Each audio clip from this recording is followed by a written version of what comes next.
welcome to On the Fringes of Sound. My name is Lars, and today we are talking with Simon McCorry. How are you doing today, Simon? I'm doing good, thank you. We're going to start out looking at a couple of your recent albums. So first you have the most recent, Rituals of Non-Existence. Yeah. Sounds a lot like it comprises a lot more of your like synth and modular kind of work. Compared to your other recent release, which was actually released back in March, but you re-released it on your Bandcamp as well. The one you did with Anthene. Yeah. Correctly? Yeah. I mean, I've had a few people ask that, and actually, I haven't heard Brad actually say that out loud myself, but I've always assumed it's Anthene. So, Brad, if I've said it wrong, I apologize. But yeah, Anthene. Yeah, it's Anthene. He can get in the comments and aggressively correct me if he'd like. Yeah. Anthene. But that other release we just talked about with Anthene, that one, it sounds a lot more like more of your acoustic string-based type of work. So looking at both of these releases, though, like which is your preferred way to work? Do you enjoy the acoustic work or the synth work more? Or do you kind of put them on the same level as far as composing? I'd say the same level, but in some sense, a lot of my work is probably structurally underneath it all is the same.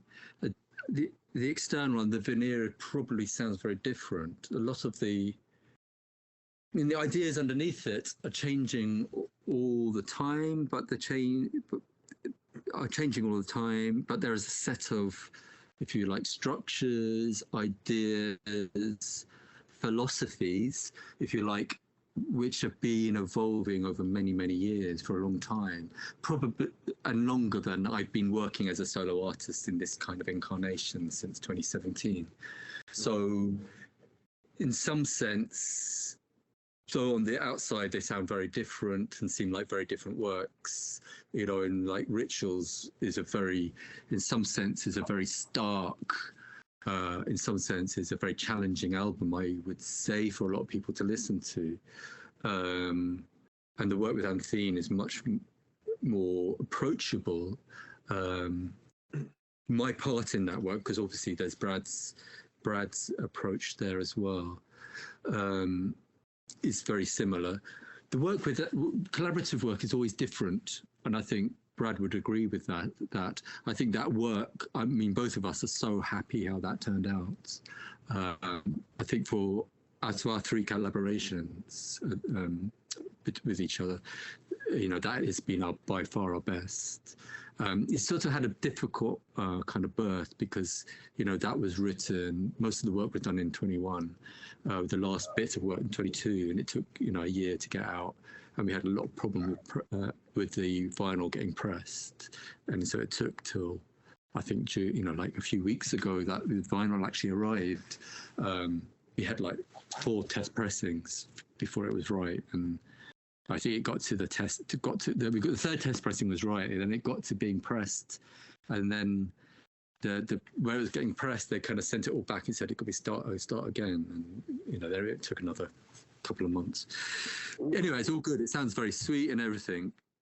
We're really happy with the work. The work is actually, there's actually a track of me playing the guitar and Brad doing something else, and he's the guitarist and I'm the cellist. There's a lot of modular work on that for me. There's quite a bit of modular work, but it's softer. Everything's a lot softer. The approach there is very loose. I think, for both of us, and probably less structured than what maybe each of our individual work is. So in that sense, and I think we work on that where we send each other ideas and we keep just enough space so that someone else, you know, like Brad can add something or I can add something. And really only takes 1 or 2 passes and maybe a little bit of discussion.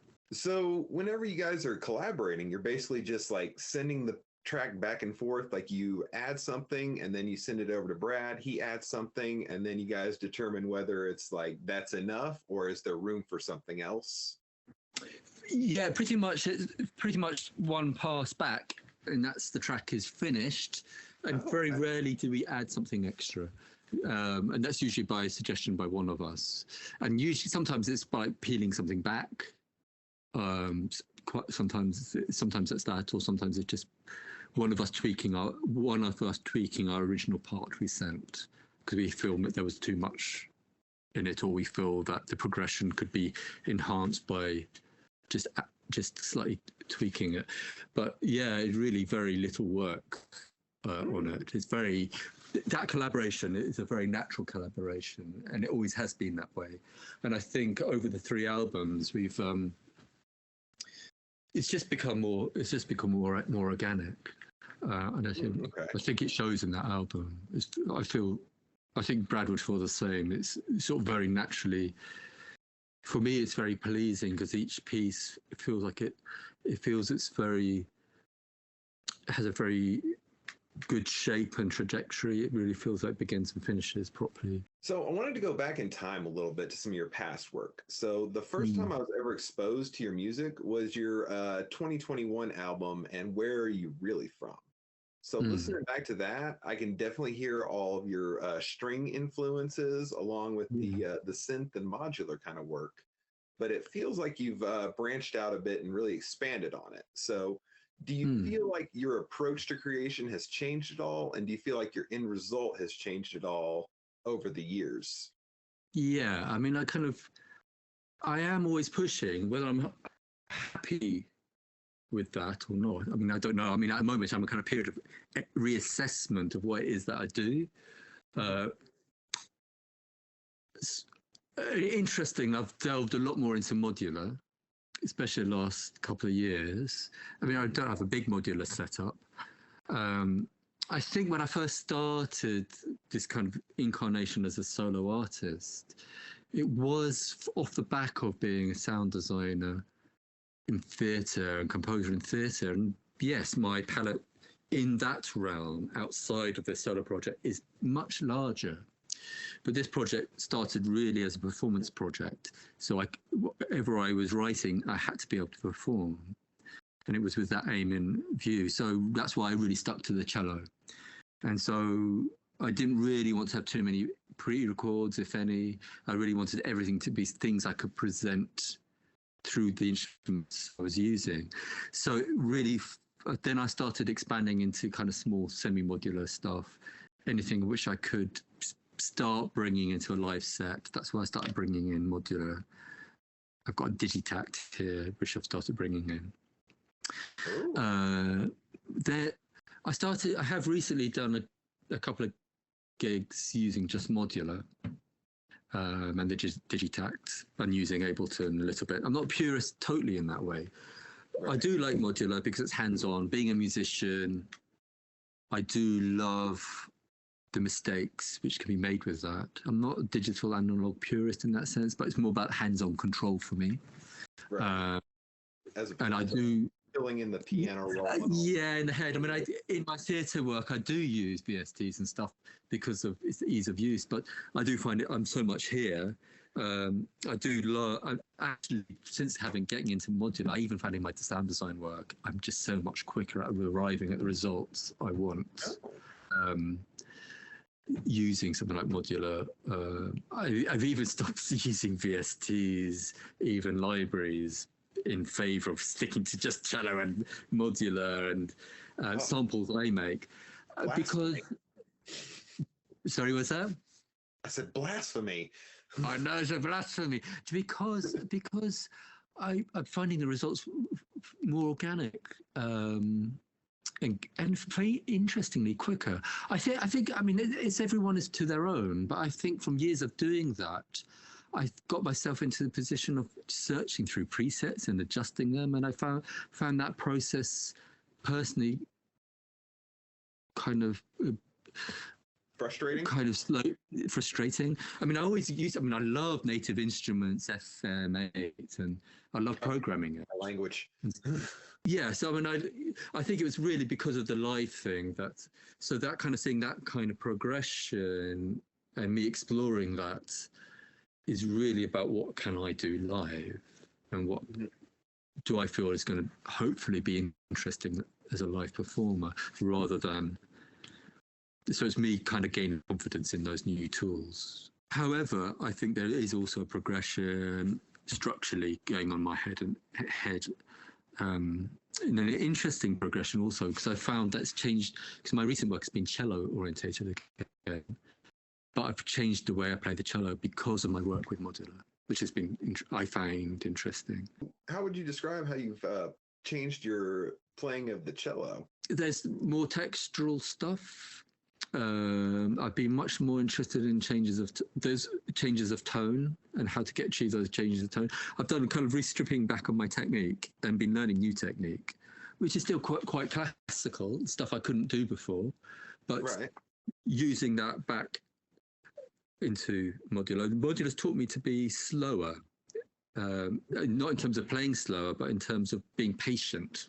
I've been using different looping techniques, so I've actually been using two new looping techniques is having several loops open, sound loops open in overdub mode, but with feedback kind of pulled back so that they're fading, the loops, but they're always open. They're slightly different lengths, different places in the stereo field. If you're playing all the time, it'll get chaotic very quickly. So there's this balancing act of just pulling back and just letting things go through the kind of network of delays. And there's something kind of like modular. You kind of like make small changes, and I find if I'm doing it live, you kind of let them pass through.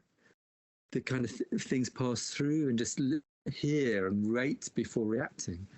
I think it's made my playing more reactive to playing through electronics. Another thing I've tried doing is playing the cello through modular. I mean, again, my setup is very simple.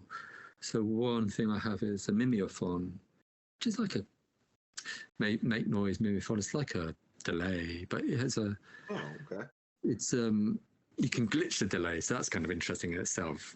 Go into why it glitches, but you change the zones, and it kind of you can sort of hear stuff you didn't think you put in it because it's going back in time. It's a weird thing.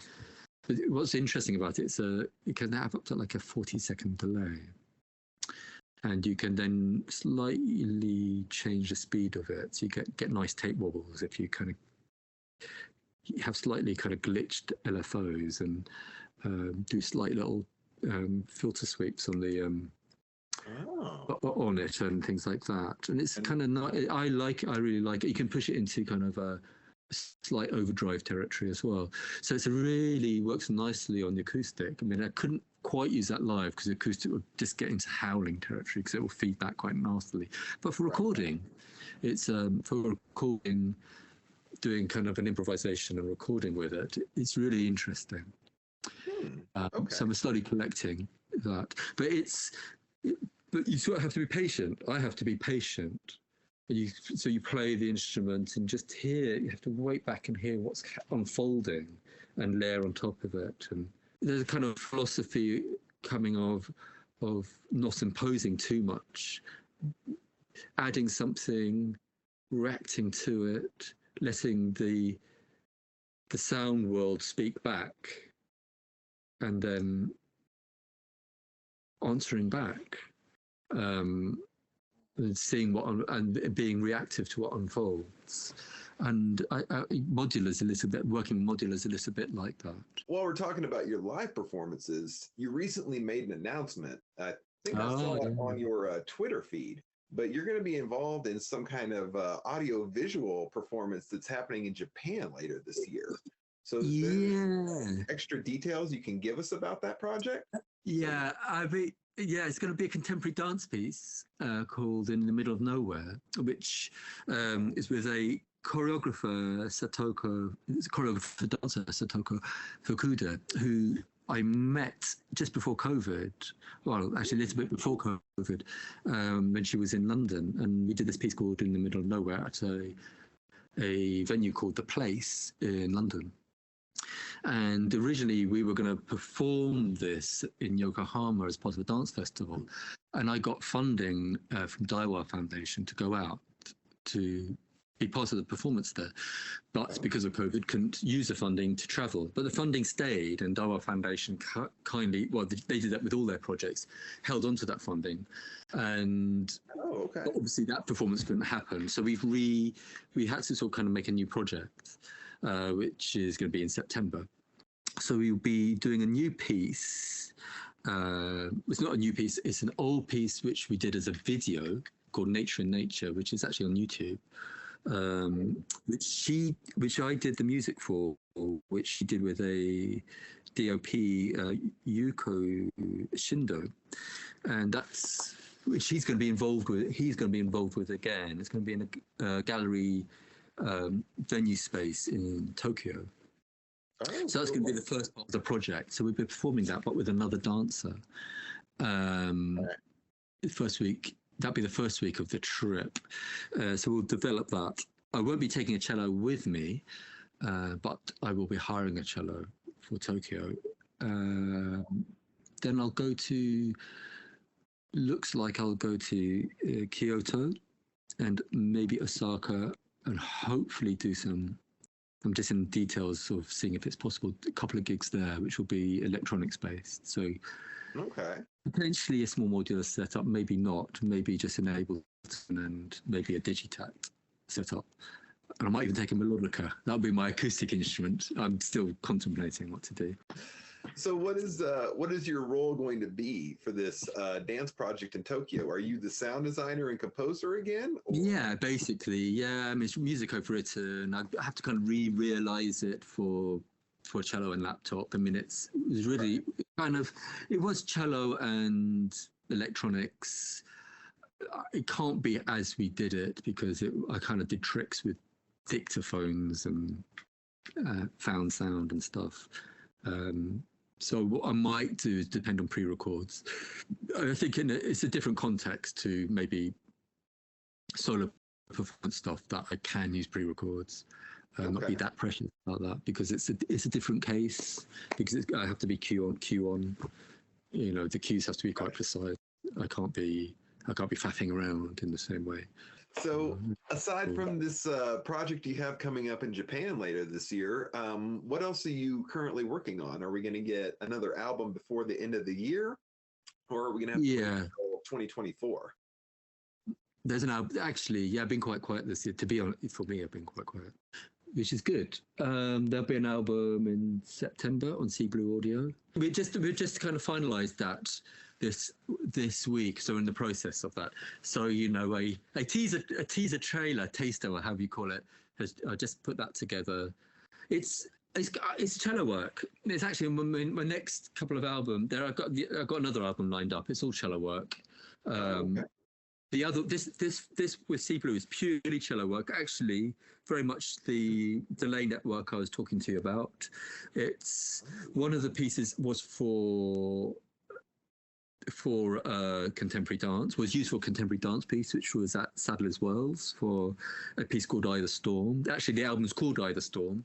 I nicked the title from the choreographer, and he's okay with that. Always good. Yeah, he was. We worked very closely on the piece, and ended up being personal to both of us about our own kind of. So our own personal reactions went into that piece. Different stories, but you kind of use your personal experience for pieces like that. So it's quite emotionally raw. My part of it is, in some sense, it's quite contemporary work, but the kind of sound for me, the influence of it is Hildegard von Bingen. You know, medieval music from medieval music. She was a composer, nun from I think 11th, 12th century, who wrote some of the most beautiful choral music. I think. It still stands. It's stunning. Very deeply spiritual music, and there's and I think there's the third piece in it. There's 4 pieces. It's 3 pretty long, but actually they work because they're they have movements inside of them, even though they're continuous. They go through quite a lot of changes of mood. They're all recorded in one sitting, straight to tape, because the nature of that work can only be done that way. Because they're chaotic. They can't be recreated. You can't like kind of go, okay. You sort of have to record many times and choose from a selection of takes. Oh, so they're record. Yeah, you can't edit so much because of the nature of the way the delays work, or rather the loops work. The way it works is like I start them off so that like for each loop you play a record, a note, silence, close the loop, record the next loop, note, silence, next loop, note, silence. So 5 loops, and then I open all the loops and just play. So then the next note's going through every single loop. And so sometimes it becomes like answer call. Sometimes it sounds like kind of flanging. Sometimes it sounds like a kind of reverb. Sometimes it sounds like a delay. And these notes just start swimming around each other, and the loops are quite long.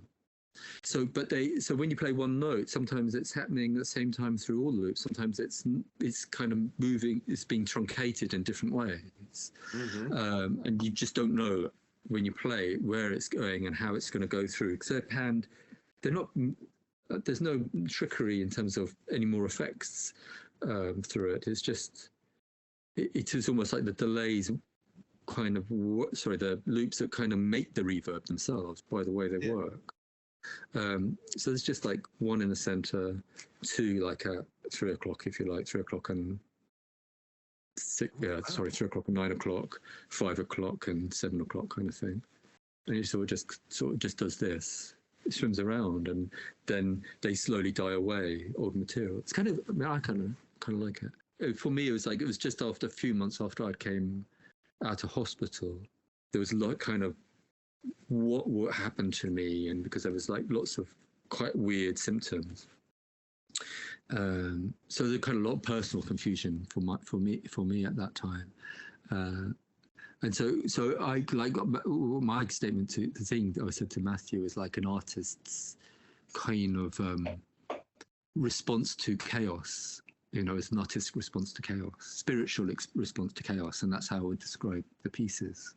In that sense, they're not chaotic. They are chaotic, but they're not chaotic. So it's like, the actual practice of playing those pieces is like riding a storm. In a sense, they are a storm because it's chaotic method to kind of play, but you have to find a kind of stillness to be able to ride that storm of that chaos of that delay network, that loop network, which is just going to throw chaos back. And so you have to be quite still inside. So you just kind of had to figure out a way to like control the chaos enough to make something that was like. It's like switching. Yeah, it's like a kind of this thing we talked about earlier. This kind of calm. That's why I was saying about the modular feeding. It was like kind of sitting back, being calm, not wanting to not being overexcitable, putting too much back in, just waiting and being kind of sitting back and hearing what happens, or having faith in a funny way. It's a spiritual thing without getting too religious about it. So to just having faith that things would just calm down, or if things don't calm down, that it doesn't matter anyway. That even if something goes mad, that in itself is valid, maybe.